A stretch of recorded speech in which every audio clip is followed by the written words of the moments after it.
Hello and welcome back to Pop Culture Addicts. This is your reminder that you are watching and or listening a show that is made by a nerd. That's me. I'm the nerd. Made for all you nerds. That's you guys, the people who are watching and or listening to this show. Anyway, our guest today on Pop Culture Addicts is a Michigan-grown actor. That's right. He's from the state that looks like this, the Mitten State. We always love talking to mitten-made products and seeing where they've gone with their career and how they've gone. And this one is especially cool because our guest today is from the Grand Rapids, Michigan area, which is 40 minutes from my house. And it's always cool, especially for that. Now, he's gone off to Hollywood to become an actor and a voice actor, an audiobook narrator, and some of the coolest movies and TV shows and books over the last 15 to 20 years. You've seen or heard him on projects like Young Rock, Star Wars, Forces of Destiny, Starfield video game, The Croods Family Tree, Marvel's What If, Eyes of Wakanda, and so many other projects. Now, in our chat tonight, we're going to discuss how Michigan shaped him, affects his choices in projects, and how he keeps going, how he got started in the business, and his character process, and so much more. I'm very excited to welcome Audie winner Kiff VandenHeuvel to the show. Welcome to the show, Kiff. Thanks so much, Tim. It's such an honor to be here, man. Thanks so much for having me. I'm excited to talk with you. So typically I start off with a question, a standard question with every audience member, or not audience member, but every guest that I have on the show, rather. But with you, I want to do something a little bit different just because of what you told me right before we got started. So this just happened. This is fresh news. Tell everybody what you just won. So I'm an Audie winner, which is an award they give out for audiobook excellence. The book that I won the audio for was for Best Mystery for 2026. It was, the title of the book is Gone Before Goodbye by Reese Witherspoon and Harlan Coben. Thank you. Thank you very much. I predominantly played a character named Pork Chop in the book. It's a cast recording, so there are about six or seven of us. But yeah, Reese is one of the primary narrators. She narrates the majority of the book, and Chris Pine as well plays her husband Mark. And then I'm Pork Chop, and then several other fantastic actors, and yeah, it's such an honor to be able to be, to have our work celebrated and awarded in such a way. That's cool. The people who were also nominated were amazing. So the Audie Awards happens every year, and I went to New York last year. It was the first time I've been nominated. It was nominated for 2 books, actually, for this one, and then David Baldacci's book, To Die For, which is also a cast recording. We didn't win, but it's an honor to be nominated. I mean, it was awesome. Audiobook narration is part of the work that I do, and I just really, really love it. It's super fun. So, it was just an honor to be a part of that whole thing. That's very cool, man. Well, congratulations on the win. Congratulations, of course, on the nomination as well. But it's always nice to be able to take a little hardware home with you too. You know? Yeah, that's right. That's right. A little validation never hurts anybody. So that's exactly right. The last thing I won was the last award I got was at Calvin, actually, for best actor in best supporting actor in Streetcar Named Desire when I was in college. So it's nice. Very cool. 30 some odd years later to be to win this thing. So yeah, there you go. All right, fair enough. Yeah. All right, so Kiff, let's get on to the question that I normally start with. And now I start with this question for one of 2 reasons, and usually it's both reasons. Now, and that is because number one, I like to know what makes people tick, why they do what they do, what motivates them, what keeps them going, that type of thing. And then secondly, as you heard in the introduction, I'm just a big old nerd, and nerds love a good origin story. So you are the hero of today's origin story. So in the story of Kiff VandenHeuvel, what got you here, man? What made you say, I want to be an actor? Raiders of the Lost Ark. Nice. Raiders of the Lost Ark. That one made me want to be an actor and a writer. It was funny. I remember watching Indiana Jones and the Temple of Doom and feeling like Willie Scott, and I've come around the bend on this. I think Kate Capshaw is really fantastic in the film. But I remember as a kid watching that movie and being like, oh man, it was missing like the magic of the first picture. Like there was some. I think they should have rewritten that story, and I started to write my own version of what another Oh, Indiana okay. Jones movie would be like, and ended up being a camp counselor at Camp Roger in Rockford, Michigan. And I remember telling my Indiana Jones story at campouts to my students or to my campers. You know, I just love storytelling. Um, and I think it's hard to pinpoint exactly which characters or which people made me want to be an actor so much, especially since I was leaning into comedy pretty heavily. I mean, Eddie Murphy was Okay. really hitting on Saturday Night Live at the time. My parents would wake me up whenever he would come on and do Mr. Robinson's Neighborhood, and I'd be in bed, and they were, Give Eddie's on. You want to come and see it? And then we got a VCR the Christmas of like 85 or Oh 84. yeah. And I taped Saturday Night Live, and Marty Short and Chris Guest and Billy Crystal were in that cast, and Julie Louis-Dreyfus and Jim Yeah. Belushi, Gary Kroger, Brad Hall. And I taped all of those episodes and then memorized those sketches and those characters. Like Marty Short's Ed Grimley was such an instructive character for me. Um, and Oh yeah. like you know, Dan Aykroyd and Bill Murray were like top of the mountain for me. Ghostbusters and all that stuff was just like it just was like a tuning fork. And it's hard to describe. It wasn't ever something that I can define as like a want.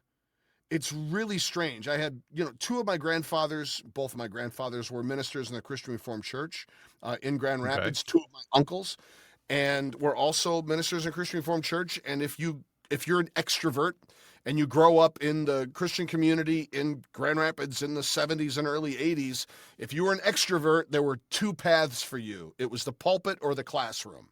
You're going to be a teacher or preacher, and that was pretty much it. That And tracks. you know, and that was something that was said too. Like you don't go off to that godless Babylon. I remember there was a professor at Calvin who had written a whole like series about that. So I expressed that desire to my parents, and they're like, "No, no, no, that's not happening, and certainly not for the grandchild of a couple ministers of Christian Reformed Church." God, we don't even watch movies, dance, or play cards. Although we watched movies quite a bit as kids. So I think all those things fed a desire to want to be in entertainment somehow. And I held that desire kind of against the will of my parents. And I did plays in high school.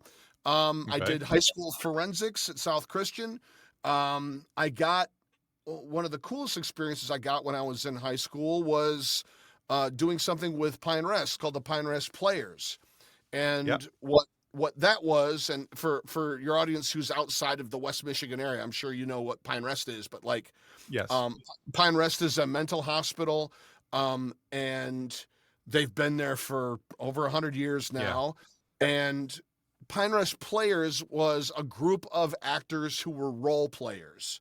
So what we would do is we would improvise, but we would be given a case study and go to church groups or large group meetings or whatever, and we would role play with a moderator that we were having a therapy session. And the idea was to sort of demystify outpatient therapy Oh, and nice. Okay. kind of demonstrate what it was. And my dad and I ended up doing it together frequently. And so that was kind of my job in high school. And a couple of my other friends, Greg Warson and Sharon Mulder, like we did like a teen panel, and it was awesome. And then when I got to Calvin, I had a couple of professors who were like, why do you think we're training you? Like, if you have an interest and the ability, you should absolutely swing for the fences and try to go out there. And having my professors at Calvin speak to my parents about it and say, look, we're not training these kids to go off and be in Billy Graham movies. Like, Right.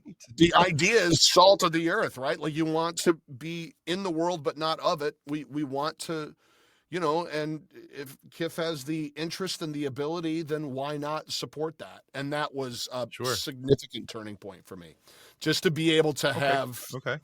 to have everybody at home supporting that particular vision, and I didn't have to kind of hide it under a bushel in a way.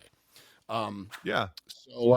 So that was really kind of the origins. I know it's just kind of mass all of it. Like I've always been an impressionist. I could always do impressions of cartoon Okay. characters and stuff like that. So that also, and as a nerd, like I mean, I loved, the Hanna-Barbera cartoons. I Oh loved yeah. like, I mean, my favorite comics were Spider-Man comics, and in particular, the Man-Wolf storyline with J. Jonah Hmm. Jameson's son had like this amulet that turned him into this white like wolf man.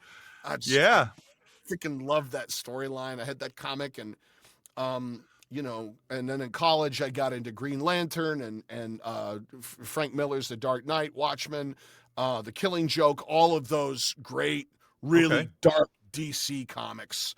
And that also sort of was, I mean, that's what happens when you get to college. It's like you start to get into the darker stuff, and Arkham Asylum and all that.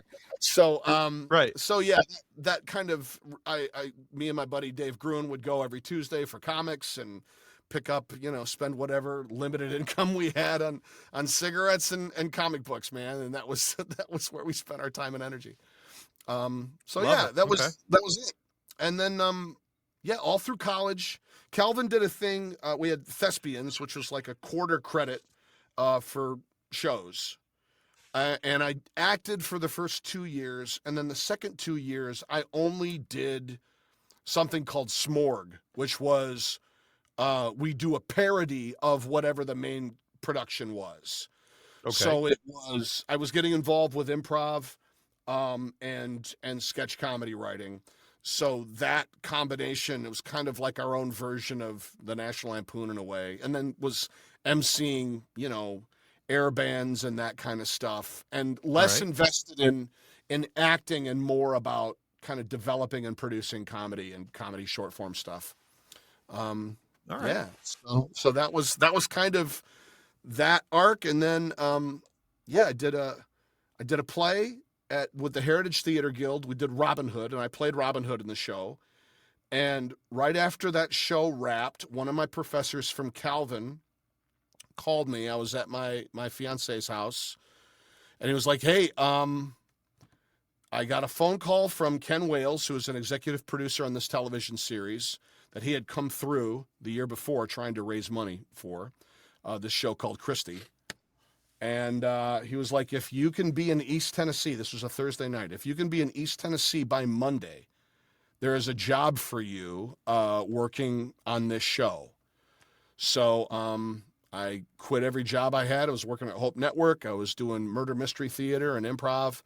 I just quit everything. And my folks let me take the car, and I moved down to East Tennessee and ended up crewing for 2 seasons on CBS's Christie, and learned set etiquette, learned how to work on a set, and it was all behind Nice. behind the scenes. But I was working with LeVar Burton and Tess Harper and Tyne Daly and Yeah. Kelly Martin, and I mean, and then like Titans, like Gene Reynolds, who was directed a million episodes of MASH, and is from Yeah. Detroit. Like just to have that education of learning how real production happens and what that's like, and Priceless. um, Bruce Broughton. Yeah, incredibly priceless. All right. But yeah, so that's kind of early origins. And That's a then, very cool story, man. yeah, thank you. That's a I was very cool just going story. on timeline. I don't want to like just do a monologue. No, all good. I always tell people, hey, long answers are good answers. So, it's always cool to see those little nooks and crannies of somebody's story, and being able to see really what, that there's very rarely for somebody where it's a straight line trajectory where they go from this point to this point and then, hey, I'm at my job and this is what I'm doing. And I mean, Yeah, that does happen, but yeah, it's not the standard. I think more often than not, more common is the style of story which you just told, where it's, mm, I did this thing to do this thing to do this thing to get to this. yes, There's the buildup. yeah. um you know And in especially all especially fairness, it's one of those things that for the longest time I really, I I lamented the fact that I went to Calvin. There were other places I wanted to go. I wanted Okay. to get a different kind of an education, but it really was the perfect place for me to be at the time I was. The education I got was fine, but it was the extracurricular stuff that I did Right. that really set my watch and warrant for the rest of my life. Yeah. And I mean, who knows? Had you not gone to Calvin, maybe your parents would not have had that conversation with your professor. Yeah, 100%, 100%. Yeah. All right. So let's talk about some other things with it about being a Michigan-made actor. Yeah. So first and foremost, being a West Michigan guy, Michigan or Michigan State? Geez. This is very important. The rest of this interview hinges on this very question. I No, I'm know. just I know. kidding. I don't care. Uh, Just, honestly, I have Go weird Calvin Knights. Okay, loyalties. so Yeah, not even the Calvin Knights. I mean, my pro teams are all back home. I got to stay probably Michigan State because my wife went there. My niece is going to go there. So fair. Michigan State, but it's not that deep for me. Matt Stegenga, who's in my class, was Mr. Basketball. He went to Michigan State, so State it is. There you go. We'll go with that. That's fine.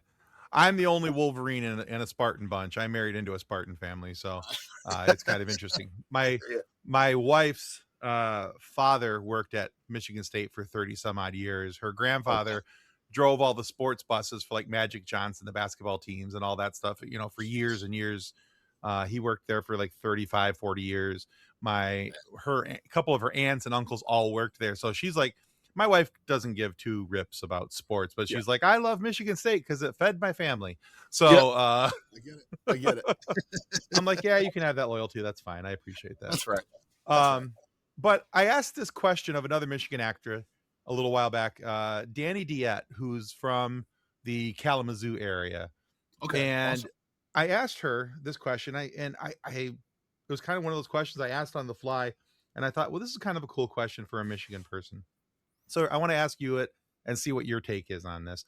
But I asked her, having grown up in Michigan with Midwest sensibilities, particularly West Michigan for you, how does that affect your outlook and then again your choices in projects as you go forward? There's two parts to that because there's the Michigan aspect of it, and I also have to separate the Christian Reformed background from that. There's which highly conservative can be and can't be. It's very conservative, and I'm not. So my comfort level with language, with nudity, with content. Right. I'll put it this way. And I'll jump to this story because I think it speaks 100% to everything that I've managed to do in my career since. My first year in Los Angeles, I was directing a show at Second City here, and Harrison Ford's goddaughter was in that show, and she said he's gonna come, and I was like, "There's no way Harrison Ford is gonna come to this like."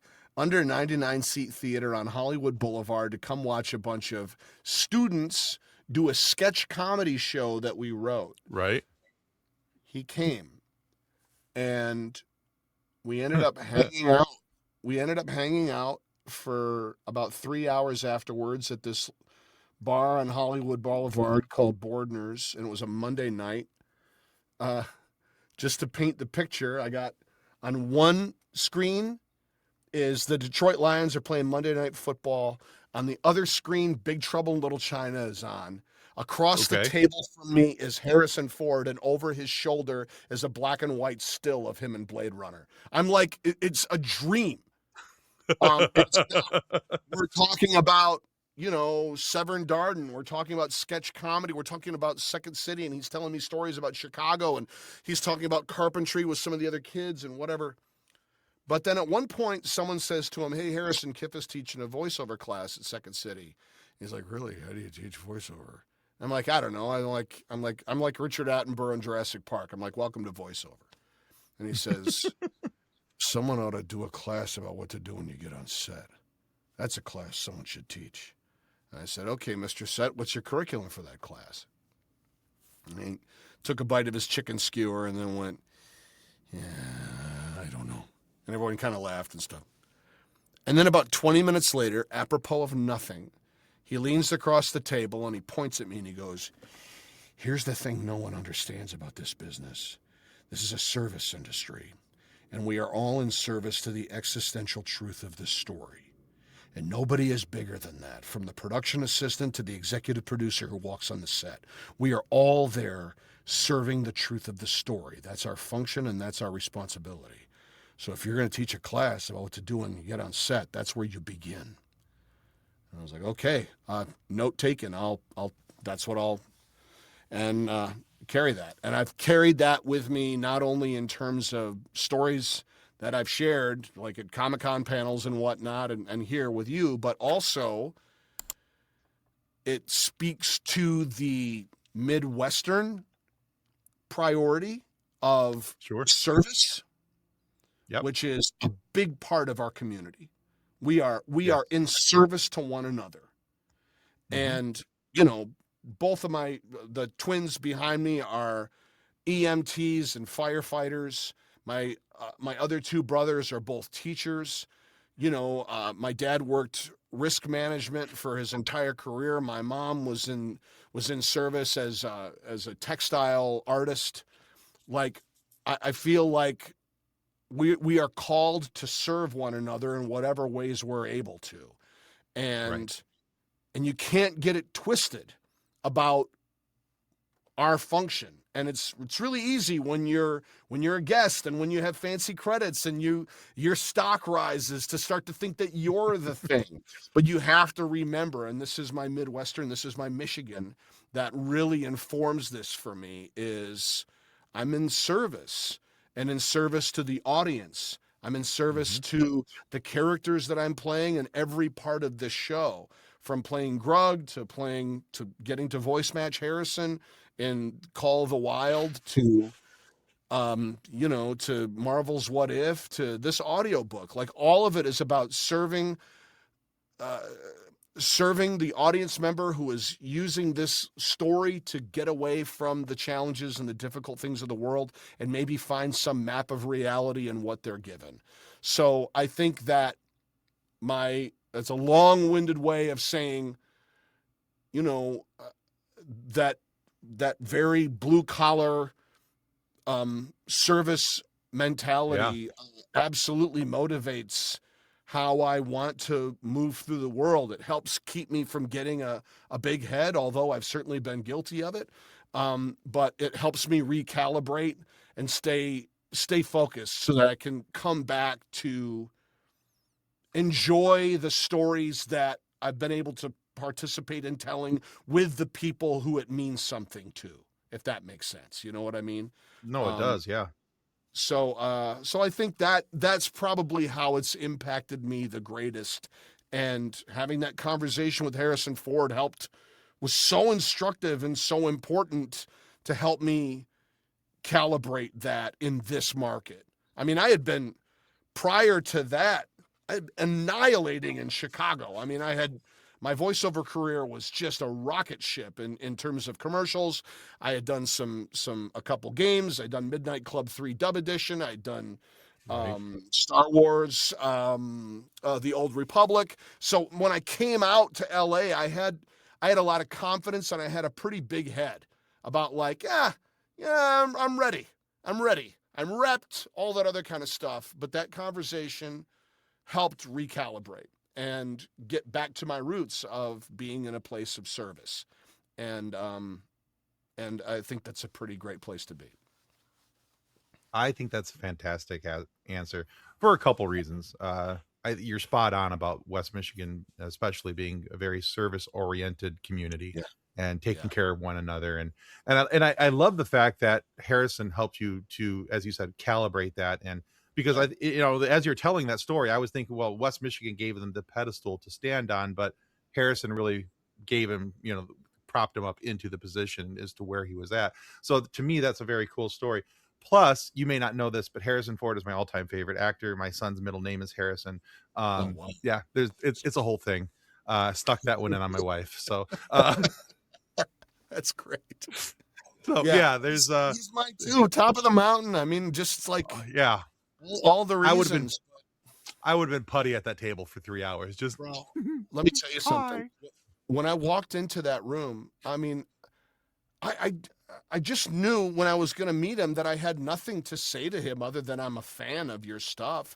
So, but you know, I read this great book by Harvey Mackay about how to swim with sharks without getting eaten alive, and the story he tells in there about meeting celebrities is like, you know, what you have in common and focus on what you Yeah. have in common with meeting with any stranger. And the only thing I had in common with him at that moment was Joan, was his goddaughter. So when Okay. she introduced me to him, I just went over to him and she was like, Harrison, this is Kiff, my director. And I said, I just got to say, I just absolutely loved working with Joan. She was amazing. He was like, yeah, she's great, Nice. isn't she? And that was it. But I feel like that set the table for later on when we were there, that there was a comfort level of, I'm not going to sit here and ask, not that he would have not have been receptive to my Jack Ryan, Rick Deckard, Han Solo questions. Uh, but I will say when I walked into Bordner's and he saw me walk in with my friend Tom, saw us walk in and go, there they are. Come here. Help me move these tables together. What do you think? The chicken skewers? Is that what we order? Or should we let's just get everything. What do you think? Dude, instantly, like all of the starstruck stuff, all of that just went away. And it was like hanging out with my dad. Like it was the most relaxed, fun, Hmm. like just, it was, yeah. And I'm so happy it happened so early on in my journey in Los Angeles that it helped be such a grounding and important moment. Yeah, absolutely. Moving forward. All right. Anyway. Well, that whole story and experience actually sets me up for my next question. So I'm going to take the opportunity while it's here. So Sure. this kids is what we call a segue. So the segue into this question is it's been very interesting to me. A number of voice actors that I've talked to, actors in general, really, who are either musically inclined in one way or another, singers, instrument players, or Yeah. because there's a musicality to voice acting that people don't Yeah. really recognize, or secondarily, who got their start with some form of a group like Second City, Hmm. working improv and doing sketch comedy and things like that. So how did improv with a group like Second City really help you in your own process and your progress as an actor? In a couple different ways. Like part of it is, I mean, I got started at Second City in Detroit when they opened the theater there. My friend Okay. Mark Evan Jackson and Mary Jane Porres, who were both Grand Rapids folks at the time, called me up and they were like, dude, we're about to audition for Second City in Detroit. They just opened one. You got to come up here. And I was living in Toledo with my ex-wife at the time. She was studying at BGSU. And so I went up and auditioned and got cast as an understudy to the touring company and met some friends and learned the work. But along with the repetition of doing the work, once you got on main stage, and it took a couple of years to get there, it taught you a couple different things. Like it taught you patience. It taught you that talent is not everything. Talent is important, but talent gets you halfway there. Patience, endurance, showing up matters. An institution like Second City has more than just the stage. It also has a training center, and that became also a massive part of my work. While I was waiting for a slot to open up on main stage, and while I was in touring company, I was teaching. So I was teaching improv, and I was teaching writing, and teaching directing and directing. So it gave me a full career as, basically like grad school, and Okay. we were all doing that. I mean, everybody once you got into the organization, you were doing all of those things. But the other part of it is that improv and the rules of improv become so instrumental in how you live. it makes you a better listener.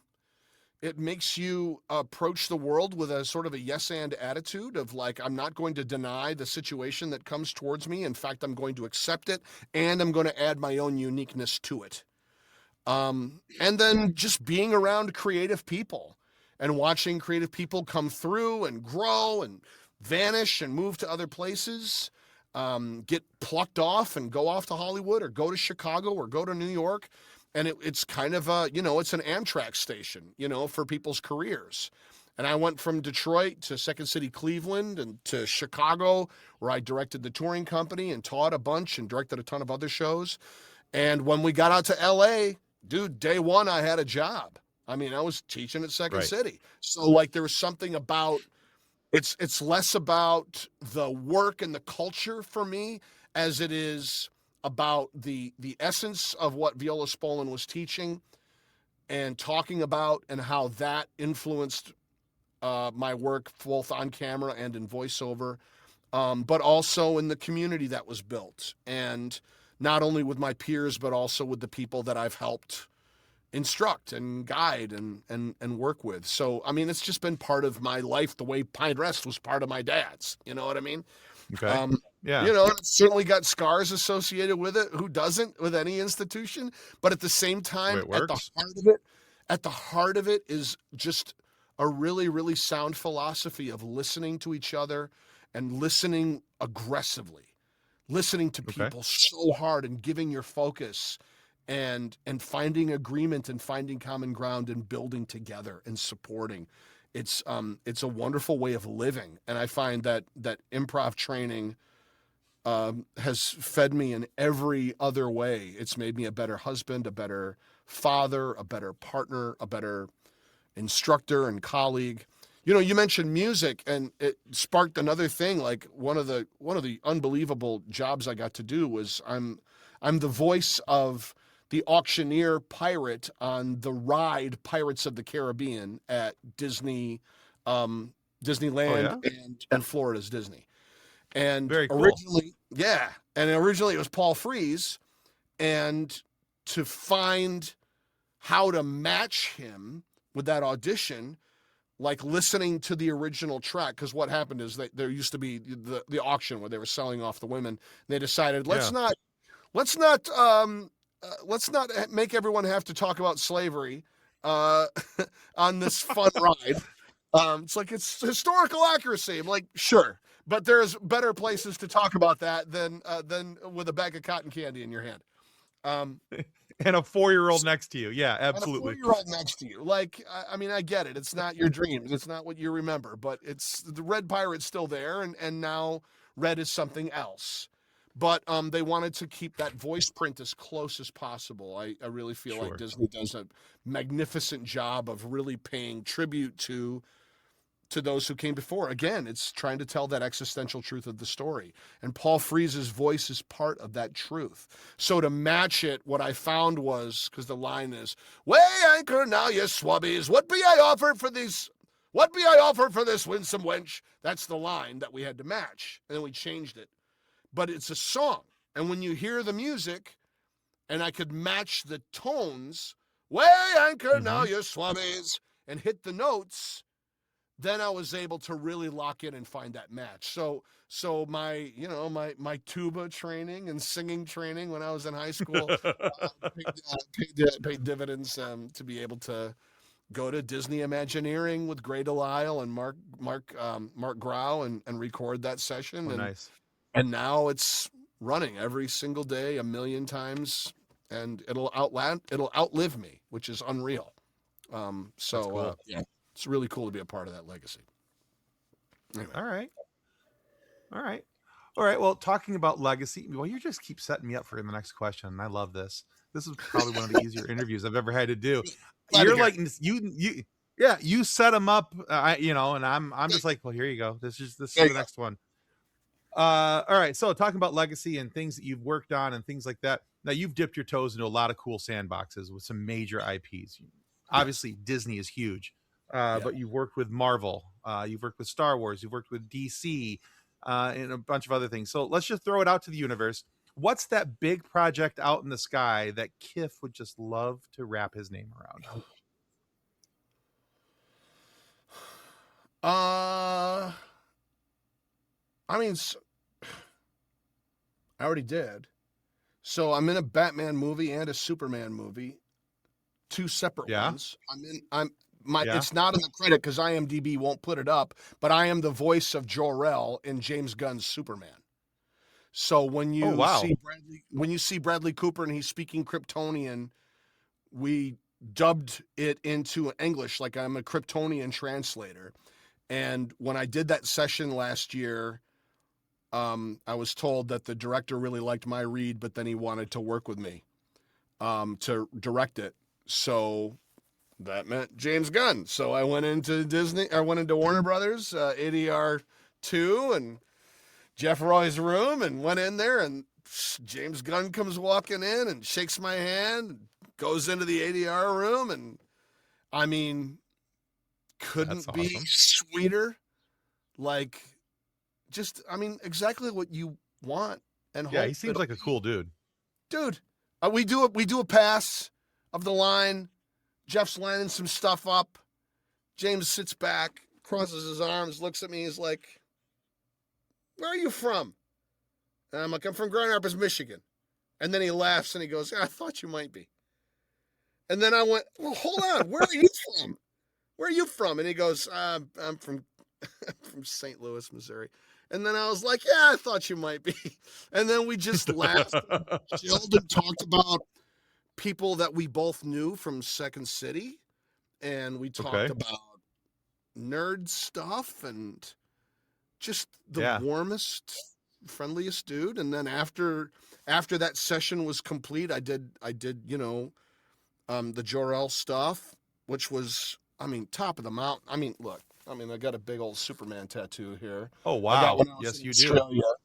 That's a whole story in itself. I mean, it's the Zack Snyder Man of Steel and being in Batman versus Superman. You know, for the longest time, I thought, oh, I'm a Batman type of a guy, but I'm just too much light. I mean, Superman really is the character I probably vibe with Yeah. more than anything else. But to have worked with both Zack Snyder on multiple occasions in Batman versus Superman. I mean, even going in and re-recording my dialogue at ADR3 at Warner Brothers with Zach for the airline version. This is how much he cares. Like, Zach was there for the airline audio recording. That's like, Oh, that's crazy. that never happens. Right. So I mean, he's just a remarkable guy. I just loved working with him too. The sweetest man. Gave us so much room to improvise in the director's cut version of that, where me and my partner Yeah. are sitting there, which we shot in Detroit, by the way. We shot all that in Michigan. I worked as a Michigan local hire. I love that. Yeah, it was awesome. And shot it a stone's throw away from where I cut my teeth at Second City. And but yeah, he let us improvise. He kept the stuff that we improvised, like, just, it's unheard of in a major tent pole feature to have that much agency. And then to get to do the amount of stuff I did in Fantastic Four, the first steps, is mind blowing to me. I'm sort of the Walter Cronkite voice of the picture. Yeah. So I did a lot of voice work in that, but I'm also the voice of the cartoon Thing. So I in the final cut scene at the end of the movie where they show that title sequence of the Fantastic Four, I'm the Thing. I have the last line of That's the movie. awesome. It's clobbering time. That's all, me getting to yell that. And I'm Jack Kirby. Like, it's so crazy to be able to, like, sneak into these things through the back door as a voice actor. It's so fun. It's so fun. So in terms of what do I want to be able to participate in, I guess it would probably be the Indiana Jones universe, but that's the one that's left. I'm just been so blessed to be able to touch these things, from all the Insomniac Spider-Man games and BioShock. I mean, come on, like, all the things that I just love as a fan. Yeah, you've got some amazing credits, and as I was looking through your stuff, as we were talking pre-show, you were recommended to me from Sean Rohania, another guest, What a great and dude. Sean's like, he's got you guys are both Michigan guys, and he's got a really cool resume. And I was, like when you're collecting stuff, you're like, you're looking through a shelf, and you're like, need it, got it, need it, got it. And I was kind of doing that with your list on IMDb, going, things I would want to talk to you about. I'm like, need it, need it, need it, need it, need it, need it, need it. And yeah, I didn't even make it through a quarter of the way through. I'm like, yeah, I got to message this guy. I got to get him on the show. So yeah, it's a very cool resume with a lot of good things that as a nerd really speak to my inner nerd and make me go, oh yay, cool stuff. So yeah, Thank you. yeah, it's very cool. I'm going to include a link down in the show notes down below so everybody can check out your IMDb resume. They can see all the Awesome. stuff that you've been on that IMDb will allow you to add. Yeah. We'll kind of go from there. Yeah. Yeah. It was So, surprising that it wouldn't let me put Superman on there. Superman or Wicked for Good. I did ADR in that as well. I'm one of the first voices you hear in that. And getting to do, like, just recently live announce for Wicked One Wonderful Night was unbelievable. Like, just as a voice actor, you're given the opportunity to go to spaces that a lot of on-camera actors don't get anywhere near. And okay. that is also something that is just mind-blowing to have access to some of these directors. I mean, when I was working on Call of the Wild, I worked with Chris Sanders, who of course did, Wild Robot and Right. the original Croods and all that other stuff. For all these years, and go in and have him direct me as Harrison doing Scratch, and to work with Ken Levine directly on BioShock Infinite was unbelievable. Yeah. Just yeah, incredible stuff. So All that's right. great. Very cool. All right, Kiff, I think it's time. We've gotten to that point in the show where I need to ask you a silly question. Okay. Now, this really isn't all that silly of a question. We just call it a silly question. Okay. And the reason why this came about is that one of our show members, Kathleen, who's primarily on our live show, Kathleen was out and about with her daughter, and somebody asked her daughter this question. Her daughter's about 6 or 7, and they asked her daughter this question, but not Kathleen. And Kathleen thought, well, that's just rude. You should never age out of this question. Yeah. And that question is, Kiff VandenHeuvel, what's your favorite dinosaur?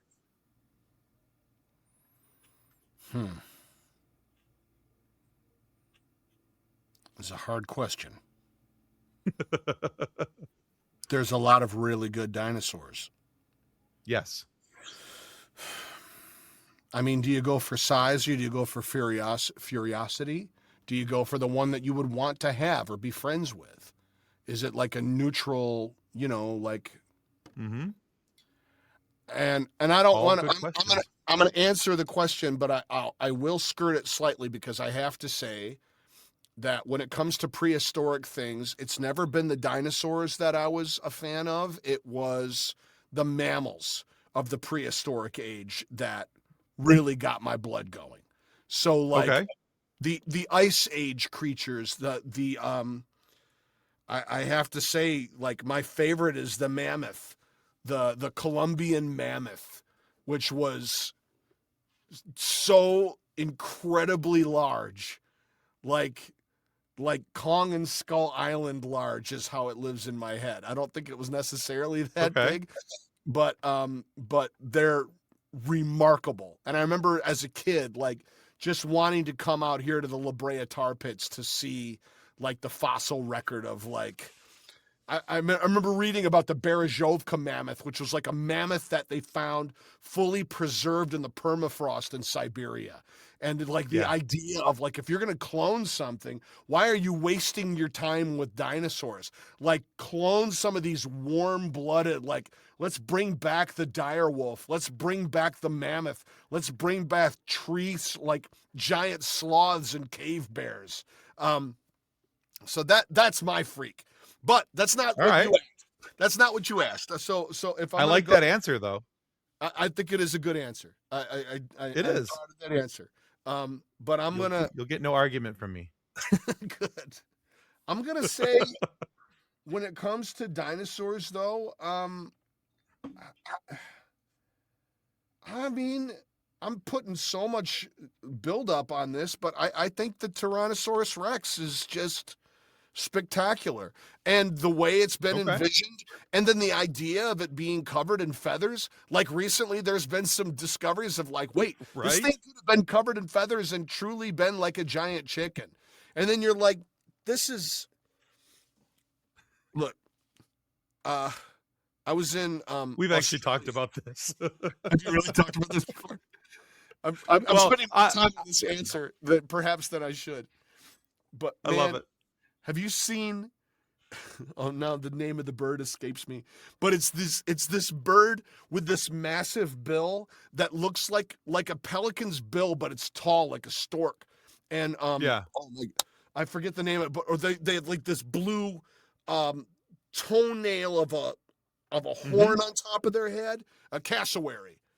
Man, Yeah. when I was in Australia shooting young rock, we went to this place called Currumbin, which is a animal refuge, and you can get your picture made with a koala and stuff. And there's like kangaroos lying all over the place. Not lying around. Most of the kangaroos are hopping. But there was one big red kangaroo that was lying there, and we went over to it and like petted it. Me and my buddy Ryan Pinkston, who's on Stumble on NBC, um, and we petted this thing, and it felt like petting a man, which was the weirdest feeling in the world. You're like, oh, look at you, you big beautiful. Why am I feel like I'm petting some strange man in a like Russian bathhouse, and it's like, stop touching me. Oh my God. But That's then awesome. but then you go around the bend and you're riding the little train, and it comes around this area, and there's a cassowary in there, and the fence is like thicker fence, bigger fence than you would see at a tiger enclosure. And these birds are like, they make ostrich look like parakeets. Oh And wow. in terms of ferocity. And those things are like, if there's a dinosaur still walking around, it's that thing. Look up a cassowary. It's the most terrifying Yeah. creature on two legs. Yeah. I know exactly what you're talking about, and I've actually read about how aggressive they are, and that how that horn can, like, if it hits Gory. somebody, like if it were to hit you in the chest, you're done. Yeah. You're done. It's just Yeah. yeah. And their feet. I mean, their legs are just like, and they're just walking around like, some animals are skittish. These things are like, bring it. I mean, they're just, what do you got? They got Like, to be scared of. dude, like, yeah, they're Uh, terrifying. So yeah, I guess cassowary is a runner up. I wouldn't there say you it's my go. I favorite, but there you go. I love all those answers. Yeah, Awesome. actually, we had a conversation about that on one of our live shows. We were talking about the dinosaurs and the discovery of that Tyrannosaurus rexes might have just been large prehistoric chickens, and that led to a whole lot of insanity and hilarity. Just because now it was no longer this big deep growl. Now it's like you know. We found But the yeah, head of the. We blow through the nasal cavity of the T-Rex, and it's. You're like, oh man, come on. We've been lied to. We've been yeah, lied we to. went from this big growl to a chicken pushing up its glasses, going, "You should be afraid of me," Yeah, yeah. So And it's John Horner's fault, and Dennis Murin and Phil Tippett and their visualization of the T-Rex. I mean, love it. I mean, it's fun how they made raptors like the big bad in Jurassic Park and stuff. I will say this last Jurassic Park film with Scarlett Johansson and Mahershala, like, man, that riverboat sequence when the T-Rex comes after the family in the riverboat, or in the little girl is in the raft, like, top of the mountain. That was some fantastic dinosaur action. Mad Yeah. respect. I mean, the movie it's a Shaggy Dog, but boy, that It's sequence a was, shaggy dog. oh, man, there's a That lot might of be my pictures most of Shaggy favorite. Dog. That might be my most favorite review ever of anything. It's a shaggy dog. It's All a right. Shaggy Dog. It ain't perfect, but still, there's some lovable qualities to it. It's gonna bring some tracks into the house, but it's no. It's no one battle after another, but it really is. I mean, I felt that way about Tron Ares. Like, I had so much fun in that theater watching that picture. Yeah, And it's the other thing that that I Nine Inch really, Nails soundtrack. oh my God. And it's one of the things that, a lot of times people will crucify a movie because of the script. or because of one actor or something. But man, when you watch the credits and you see how many people have put their blood, sweat, and tears, how many people are in that Yeah. service, in service of telling the Yeah. existential truth of the story. And if that script got approved, it's what the script is. And maybe that script is problematic, but it doesn't take away. There's other aspects to celebrate. And I feel like we will dismiss art for the sake of an opinion about a little bit of a dialogue or some actor's Yeah. dialect choice, and then be like, oh, Robin Hood Prince of Thieves is a piece of trash because Kevin Costner's dialect is all over the map. Like, is it? What made you a dialect expert? And who cares? Like, let it go. Like, Morgan Freeman is wonderful in the movie. So is Mary Elizabeth Yeah. Mastrantonio. Like, just look at how it's shot. Like, so anyway, I love just about everything I see, and recommend a lot of things that maybe that shouldn't be recommended. Except, one last movie recommendation is I'm sliding everything under the door as it's closing, like grabbing for Indy's hat. Spike Lee just made Highest to Lowest, which is great, but I think you should go back and watch Kurosawa's High and Low. That movie, I thought, was just going to be some like black and white art picture. Man, that movie is one of the most intense drama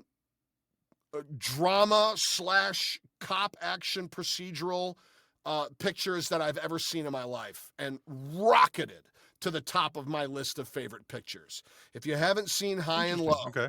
holy mackerel. Toshiro Mifune, and like the way that movie is shot, and in particular the staging, the way he uses the frame. Watch, like, everyone will talk about Seven Samurai, and it's very true. Seven Samurai is a masterpiece, but I think High and Low is a modern version of that in terms of how he uses the frame and moves bodies and faces through it. It's breathtaking. So yeah, High and Low, All right. Late Spring, and which is another fantastic picture. And I don't know. I'm just throwing stuff at you. Probably because I love it. Because I had a lot of caffeine late in the day. I welcome that. And there are All movies right, I very wouldn't cool. see that I didn't see when I was in Grand Rapids, Ah, and they didn't show. So like, what's been great, the Criterion Collection allows you to see so many wonderful pictures and get you up to speed on that stuff. So, right. just looking back to the masters to remind us of what we should be doing in the future. It's great. Love it. Blah, blah. All right, Kiff, thank you so much for being on Pop Culture Addicts today. Where can our listeners go to find out more about you, your work, anything you've got coming up? Awesome. My pleasure, Tim. Thank you so much for having me. Most of where I'm most active is on Instagram, and my handle is at KiffVH, KIFFVH. You can also go to my website, which is kiffvh.com. If you are interested in voiceover, if you're interested in on-camera or improv training, I teach, and I do privates as well. If people are interested in learning more about that stuff, you can reach out to me directly there. If you're a fan of some of the fun things I've been able to be a part of, you can also reach me through that.